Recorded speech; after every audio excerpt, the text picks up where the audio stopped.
안녕하세요. 저는 올해 50대 초반의 남자입니다. 오늘은 제가 얼마 전에 겪었던 일에 대해서 말씀드리려고 하는데요. 어디 가서 자랑할 이야기도 아니고 저의 후회되는 과거지만 그래도 이렇게 한번 털어놓고 새 출발을 제대로 하고 싶어서 이렇게 글을 씁니다. 다들 저 같은 일 겪지 않으셨으면 하네요. 저는 평범하게 자라왔습니다. 평범한 가정에서 외동아들로 자랐고 공부도 그럭저럭 했기에 회사도 평범한 회사에 들어갔죠. 그래서 인생이 늘 똑같았습니다. 일어나서 출근하고 퇴근하고 집에 가서 잠에 자는 것 말이죠. 그러다 보니 인생이 너무 무기력하고 삶에 낙이 없는 겁니다. 그때 나이가 30이 넘었었는데 거의 10년 동안 똑같은 회사에서 일을 하니까 너무 질렸어요. 앞으로 몇십 년은 더 그 회사에서 썩어야 하는데 도저히 자신이 없었습니다. 그래서 제가 오래전부터 하고 싶었던 장사를 시작해보려 했죠. 그런데 장사라는 게 맘처럼 쉽지 않잖아요. 당연히 제가 이 말을 꺼내면 주위에서 다 반대하기 일쑤였습니다. 돈도 많이 들고 고생도 많이 한다고 말이죠. 하지만 저는 그런 건 상관없었고 제가 하고 싶은 일 하는 게 목표라고 말하면 주위에서는 다 저를 한심하게 쳐다보면서 하고 싶은 것만 하고 살 순 없어 라고 했죠. 저를 응원해주는 말을 하는 사람은 한 명도 없었고 다 저를 말렸습니다. 그런데 딱 한 명, 저를 응원해주는 친구가 있었어요. 바로 저의 절친 승재라는 친구입니다. 그 친구는 어릴 때부터 동네 친구로 자라와서 중마고우예요. 그러다 보니 서로에 대해 모르는 게 없고 정말 잘 맞았습니다. 승재한테 제가 회사를 관두고 장사를 시작할 것을 고민하고 있다고 하니 승재가 너무 좋은 생각 같다며 당장 해보라고 하더라고요. 옆에서 많이 도와주겠다고 하면서 말이죠. 승재는 제가 옛날부터 틀에 박힌 사무실에서 일하는 것보다 장사를 하면서 사람들도 만나고 활동적인 일을 하는 걸 좋아한다는 것을 알고 있어요. 그래서 장사를 하게 되면 제가 잘할 것 같다며 응원을 많이 해주었습니다. 승재의 조언으로 저는 회사를 그만두었어요. 회사 사람들이 당황스러워하긴 했지만 저는 후회 없이 사직서를 냈습니다. 그리고 저는 고깃집을 운영했어요. 제가 옛날부터 정말 하고 싶었습니다. 고기를 고르는 것부터 시작해서 하나하나 정성을 다했고 제 손길이 안 들어간 곳이 없을 정도죠. 그렇게 장사를 시작했습니다. 그런데 생각외로 장사는 정말 잘 되었어요. 손님들의 입소문을 타서 웨이팅을 할 정도까지 되었으니 말이죠. 그러니 가게도 커지고 직원들의 수도 많아졌습니다. 갑자기 저희 가게가 잘 되니까 저도 당황스러웠지만 제일 놀란 건 주위 사람들이었죠. 다들 반대를 했는데 이렇게 잘 되는 걸 보니 놀라워하더라고요. 제가 갑자기 돈방석에 앉으니까 친구들이 정말 부러워했습니다. 저도 제가 이렇게 큰 돈을 만질 수 있을지 상상도 못했어요.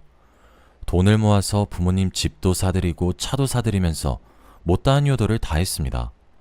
그리고 정말 지갑이 여유로워지니까 사람이 주위를 잘 둘러보게 되더라고요. 제 옆에 남아있는 친구들에게 잘해야겠다는 생각이 들었습니다. 그래서 친구들에게 거하게 한번 쏘려고 했어요.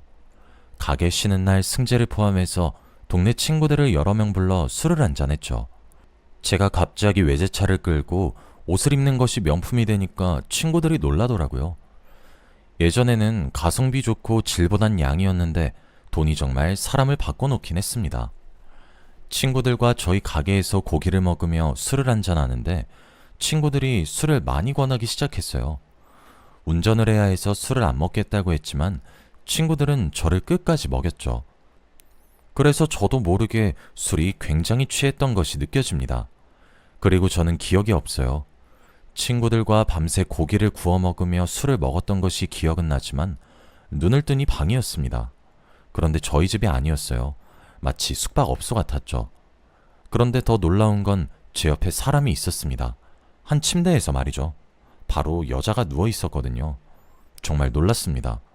이게 꿈인지 현실인지 분간도 안 되더라고요. 그래서 저도 모르게 소리를 치고 말았습니다. 저의 목소리에 놀라서 잠이 깬 그 여자는 제가 모르는 여자였어요. 그런데 딱 봐도 나이가 어려 보였죠. 저와 그 여자 둘 다 옷을 입고 있지 않았습니다. 저는 어젯밤이 하나도 기억이 나지 않았고 그 여자가 누군지도 몰랐어요. 그런데 그 여자는 저한테 어제 기억 안 나세요? 라고 하며 서운해하는 듯이 보였죠. 저는 정말 혼란스러웠고 이 상황을 어떻게 처리해야 하나 싶었죠. 그리고 그 여자에게 제 전화번호를 주고 도망치듯 옷을 입고 나갔습니다. 분명 어제 친구들과 술을 먹긴 했지만 여자를 만난 기억은 없어요. 그런데 어떻게 모르는 여자와 한 침대에 누워 있을 수 있나요? 저는 숙박업소를 나가는 내내 생각을 해봤지만 떠오르지 않았고 결국 승재한테 전화를 했어요. 승재가 전화를 받자마자 어제 어떻게 된 거냐고 물었는데 승재는 놀라운 말을 했습니다. 야, 너 어디 갔었어? 갑자기 술 먹다 말고 나갔잖아, 너. 그래서 내가 애들 다 보내고 가게 뒷정리 다 했다. 이 말을 했고 저는 승재의 말을 듣고 더 혼란스러웠죠. 차마 승재한테 제가 모르는 여자와 하룻밤을 보냈는데 기억이 나지 않는다고 말을 할 수 없었습니다. 그래서 대충 전화를 끊고 바로 집으로 돌아갔죠. 그 여자는 며칠 동안 연락이 없었고 저는 그렇게 저희의 관계가 끝난 줄 알았습니다. 머릿속에서 그날의 기억이 사라져갈 때쯤 그 여자에게서 연락이 왔어요. 모르는 전화번호로 왔길래 그 여자라는 것을 바로 알 수 있었죠. 그런데 전화를 받자마자 저에게 저 임신했어요 라고 하는 겁니다. 저는 그때 뒤통수를 한 대 맞은 기분이 들었어요. 어떻게 임신을 할 수 있나요? 너무 놀라서 아무 말도 못하고 있는데 그 여자는 뱃속에 있는 아이를 낳을 거라고 했습니다. 결혼은 하면 좋지만 하지 않아도 된다고 했죠. 저는 제 아이를 임신했는데 그녀를 차마 혼자 둘 순 없었습니다. 그래서 제가 결혼을 하자고 했죠. 다들 놀랍긴 하겠지만 저는 그 당시 나이도 있었고 제 아이를 임신한 여자가 있었으니 차마 결혼을 안 할 수는 없었습니다. 그 여자를 사랑하지 않는데 어떻게 결혼을 하냐고 나무라시겠지만 저는 결혼을 하고도 충분히 그 여자를 사랑할 수 있다고 생각했어요. 그 여자는 제가 결혼을 하자는 말에 심하게 당황하더라고요. 자기 혼자 키워도 된다며 양육비만 보내라고 했죠. 그치만 저는 그 모습을 보고 있을 수 없었고 결국 저희는 결혼을 하기로 했습니다. 결혼식 없이 바로 혼인신고를 했고 그 여자는 저희 집에 들어와서 살았어요. 혼자 살기에는 큰 집이기도 했고 아이를 낳으면 큰 집이 좋을 것 같았거든요. 처음에는 아내와 단둘이 사는 게 정말 어색했어요. 서로에 대해 전혀 모르기도 하고 나이 차이가 나다 보니까 대화를 하는 게 조금 힘들더라고요. 그런데 역시 같이 자고 같이 일어나서 같이 생활하니까 정이 생기는 것 같았습니다.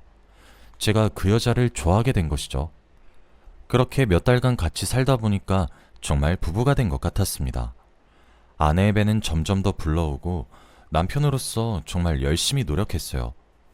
아내가 뭐 먹고 싶다고 하면 멀리까지 나가서 사오는 건 기본이었고 절대 움직이지 말라며 아내가 해야 할 일은 전부 다 제가 했죠. 그리고 갖고 싶다는 건 다 사줬습니다. 백화점 가서 명품백을 가지고 싶다고 하면 카드를 주고 일시불로 긁게 하기도 했고 친구들을 만나서 밥을 사겠다고 하면 제가 커피까지 사주고 오라고 했죠. 그만큼 아내를 사랑하기도 했고 아내를 위해서는 정말 다 했습니다. 그런데 아내는 저의 이런 모습을 몰라봐주는 것 같더라고요. 제가 장사를 하다 보니까 가게에 직원을 쓰잖아요. 저희가 사무점까지 있어서 직원 수도 상당히 많습니다. 그런데 제가 직원들과 공적인 이야기를 해도 질투를 해요. 저희 가게가 여직원이 많은 편인데 재고 이야기나 가게 이야기를 해도 의심합니다. 그리고 제가 매장마다 들러서 매니저와 이야기를 해도 2호점 매니저랑 무슨 사이야? 라고 말을 하죠. 저는 오히려 너무 어처구니가 없는 질문이어서 당황을 하면 아내는 그게 제가 찔려서 당황하는 줄 알아요. 아내의 그런 게 너무 답답하기도 하죠. 제가 아무리 해달라는 거 다 해주고 믿음을 줘도 아내는 저를 의심하기 바빴습니다. 매일 퇴근하고 집에 돌아오면 아내의 의심에 시달리니 집에 들어가기도 싫었죠. 그런데 제가 이렇게 스트레스 받는 걸 승재가 어떻게 딱 알았는지 술을 먹자고 하더라고요. 결혼하고 나서 승재와 자주 만나지도 못했는데 오랜만에 이야기도 나누고 싶었습니다. 그래서 집 근처에서 승재를 만나 술을 마시며 고민을 털어놓았어요. 아내가 쓸데없는 의심을 해서 너무 힘들다고 말이죠. 승재는 저의 이야기를 들어주면서 공감도 해주었고 제 편도 들어줬습니다. 휴대폰에는 아내한테 전화가 수십 통이나 왔는데 승재가 받지 말라고 했죠. 재수 씨한테 본때를 보여줘. 이 말을 하면서 일부러 전화를 받지 말라고 했습니다. 집에 들어가면 아내가 화낼 것이 두렵긴 했지만 그래도 승재 말처럼 계속 이렇게 봐주면 안 될 것 같더라고요. 그래서 이번 기회에 정말 본때를 보여주기로 했습니다. 그리고 저는 그 뒤로 승재를 정말 자주 만났어요. 퇴근하고 바로 집에 가던 제가 이제 밤마다 승재를 만났죠. 그렇게 매일 술 먹고 집에 들어가니 아내가 저한테 이제 화도 안 내더라고요. 처음에는 승재가 말한 방법이 효과가 있나 싶었습니다. 의심도 안 하고 화도 안 내니 괜찮은 줄 알았죠. 그런데 그것이 아니었습니다. 그날도 여느 때와 다름없이 승재와 늦게까지 술을 마시고 집에 들어갔어요. 그런데 아내가 저를 붙잡고 울었습니다. 제발 집에 일찍 들어오라고 하면서 말이죠. 뱃속에 있는 아이를 제발 생각해달라고 했습니다. 저는 그 순간 정신이 차려졌어요. 제가 그동안 바보같이 임신한 아내를 혼자 두고 있었던 겁니다. 저는 그날 아내한테 미안하다고 사과를 했고 정말 잘해야겠다고 다짐했어요. 그래서 승재가 불러도 나가지 않았습니다. 아이가 태어나기 전까지 술을 먹지 않겠다고 했죠. 승재는 여자한테 잡혀 산다며 놀리기도 하고 그냥 나오라며 화도 내기도 했지만 저는 아랑곳하지 않았어요. 원래 승재가 그런 사람이 아닌데 요즘 따라 정말 많이 예민하다고 느꼈죠. 왠지 모르게 저한테 서운한 것이 있는 것처럼 보였습니다. 그리고 아내는 배가 많이 나왔고 이제 곧 출산이 다가왔습니다. 출산하기 전에 아내한테 서프라이즈를 해주고 싶었어요. 그래서 퇴근을 평소보다 일찍 해서 집 가는 길에 꽃다발을 사들고 집으로 몰래 갔습니다. 이 시간이면 아내는 쉬고 있거나 저녁 준비를 할 시간이었죠. 집에 도착해 현관문을 열었는데 다른 남자의 신발이 있었습니다. 그리고 거실 쪽으로 걸어가는데 대화 소리가 들리더라고요. 도대체 어떤 남자와 저희 집에 있나 싶어 다가가 대화 내용을 듣는데 저는 그 자리에서 꽃다발을 떨어뜨리고 말았습니다. 그 남자는 제 아내에게 화를 내면서 언제까지 숨겨야 해? 나 더 이상은 못 참아. 조금만 기다리라며. 걔 돈만 가지고 바로 헤어진다며? 라고 했고 제 아내는 그 남자를 달래면서 조금만 기다려줘. 이번 주 안에 갈라설 거야. 이미 내가 다른 여자 생겼다고 의심한 척해서 이혼하자고 하면 위자료 잔뜩 주고 이혼할 거야. 이 아이는 꼭 당신이랑 키울게. 이 아이 당신 아이잖아. 라고 했죠. 저는 그게 무슨 말인가 싶었고 더 놀라운 건 그 남자의 얼굴을 보고 나서입니다. 바로 그 남자는 제 절친인 승재였거든요. 저는 두 사람이 도대체 무슨 관계인가 싶었습니다. 그리고 아내의 뱃속에 있는 아이가 바로 승재의 아이라뇨. 저는 머릿속이 너무 혼란스러웠고 말문이 턱 막혔습니다. 꽃다발이 떨어지는 소리를 듣고 두 사람은 저를 쳐다봤죠. 그리고 저희 셋은 정적이 흘렀어요. 그러다가 한 1분이 지나고 저는 승재에게 성큼성큼 다가가 주먹질을 했습니다. 승재는 양심은 있는 건지 제 주먹질에 맞고만 있었죠. 아내는 소리를 지르며 그만하라고 울고 있었습니다. 저는 겨우겨우 진정을 해서 두 사람의 이야기를 들었어요. 얼굴이 피투성이가 된 승재는 말을 할 수 없었고 아내가 구구절절 말을 하기 시작했습니다. 눈물을 흘리면서 말을 하는데 그 모습도 꼴보기 싫더라고요. 두 사람은 저와 아내가 숙박업소에서 만나기 전부터 연인 사이였다고 합니다. 그런데 제가 장사가 잘 되고 돈을 많이 벌게 되니까 승재가 저에게 술을 많이 먹여서 자신의 여자친구와 저를 재운 것이죠. 그날 밤에는 아무 일도 안 일어났었고 저는 새벽 내내 혼자 숙박업소에서 잤고 아내는 아침에 제 옆에 눕기만 했던 거죠. 그리고 임신했다고 거짓말을 하고 양육비를 받으려 했던 건데 제가 결혼까지 하자고 할 줄은 몰랐대요. 그래서 제가 결혼하자고 했을 때 아내가 당황을 했던 것이죠. 바로 이혼을 하려고 했는데 제가 돈을 많이 쓰게 해주고 부유한 인생을 살게 되니까 아내가 쉽게 이혼을 하지 못했다고 합니다. 승재는 저만큼 못해주니 말이죠. 그래서 계속 미루다가 이제 출산이 다가와서 정말 이혼을 하려고 했는데 그 전에 저에게 들킨 것이죠. 두 사람의 이야기를 듣는 내내 화가 나서 미치는 줄 알았습니다. 두 손이 벌벌 떨리고 정말 이게 꿈인지 생신지 모르겠더라고요. 승재는 얼굴이 퉁퉁 부은 채로 저에게 말했습니다. 네가 갑자기 돈을 잘 버는 게 너무 셈이 났어. 그래서 네가 우리한테 속고 있는 게 고소하긴 했는데 여자친구가 이렇게 네 돈을 좋아할 줄은 상상도 못했다. 저는 몇십 년 친구인 승재가 저를 질투할 줄은 상상도 못했어요. 항상 제 옆에서 응원을 해주고 좋은 말만 해주던 친구인데 어떻게 이런 생각을 할 수 있나요? 저는 그 말을 듣고 너무 배신감을 느꼈고 또 때리려고 한 걸 꾹 참았습니다. 그리고 저는 뒤도 안 돌아보고 이혼했어요. 두 사람은 합의 이혼을 하자고 했고 위자료도 없이 끝냈죠. 그 여자는 저에게 미안하다는 말 한마디도 없더라고요. 마음 같아서는 소송을 하고 싶었지만 꾹 참았습니다. 소송을 하면 자주 만나야 하는데 그것조차 싫었거든요. 그리고 승재와 저의 인연도 끝이 났습니다. 평생의 절친이라고 생각했는데 그건 저만의 착각이었나 봅니다. 승재와 그 여자는 둘이서 어딘가로 떠났어요. 어디로 간지 아무도 모릅니다. 친구들도 승재와 저의 이야기를 듣고 정말 많이 놀랐어요. 다들 승재가 원래 어떤 이미지를 가지고 있는 사람인지 다 아니까 믿기지 않는다고 하더라고요. 저도 아직도 그 일이 정말 꿈만 같습니다. 그 일이 있고 나서 정말 많이 힘들었어요. 제가 사람들한테 이렇게 된통 당했다고 생각하니 일이 손에 안 잡히더라고요. 사람도 잘 못 믿게 되었죠. 그 여자는 원래 그런 사람이었다고 쳐도 어떻게 승재가 저한테 그럴 수 있나요? 제 평생의 중마고우인데 말입니다. 저는 어떻게든 그 상처를 치유하기 위해 더 열심히 일에 열중했어요. 확실히 시간이 약이란 말이 괜히 있는 게 아니었습니다. 출근도 빨리 하고 퇴근은 늦게 하면서 다른 생각이 들지 않게끔 살았어요.